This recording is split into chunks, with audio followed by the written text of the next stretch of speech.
है, इसको जानकर, देखकर। मुमकिन ही तभी है, अगर परमात्मा को देखा होगा, जानते होंगे, तभी तो फिर इसके साथ प्रेम हो सकता है। और जब जब जीवन में ये प्रेम स्थापित हुआ है,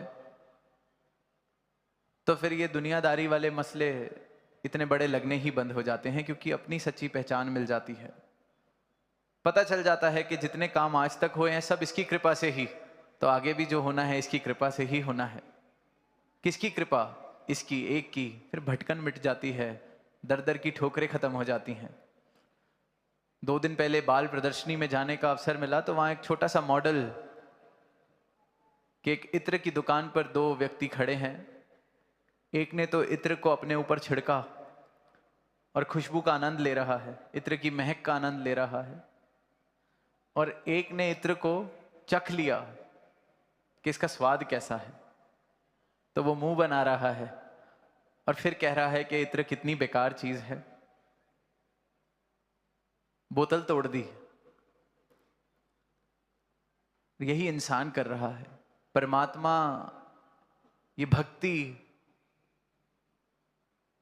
ये जिसके लिए प्राप्त करनी है उसके लिए प्राप्त नहीं कर रहा, और फिर दुनिया में जाके ऐलान कर रहा है कि परमात्मा है नहीं।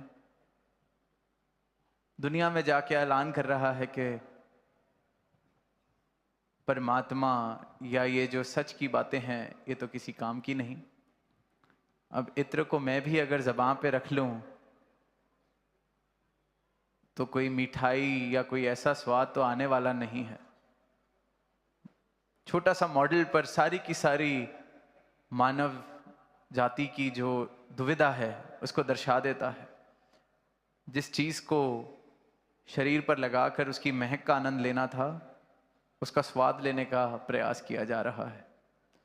वहीं परमात्मा को जानकर इसके साथ रिश्ता स्थापित करना था, इसे जानना था, इसके दर्शन करने थे, अपनी आत्मा का कल्याण करना था।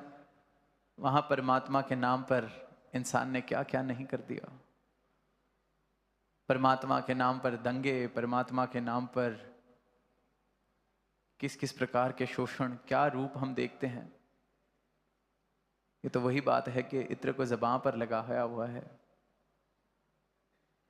कह रहे हैं कि परमात्मा का नाम लेकर हम देखते हैं कि एक दूसरे का शोषण किया जा रहा है।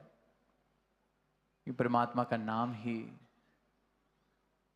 जो लिया जा रहा है वो धार्मिक भावनाओं से नहीं लिया जा रहा, प्रेम की भावना से नहीं लिया जा रहा। क्योंकि ये जो भावना हो, सही मायनों में धार्मिक हो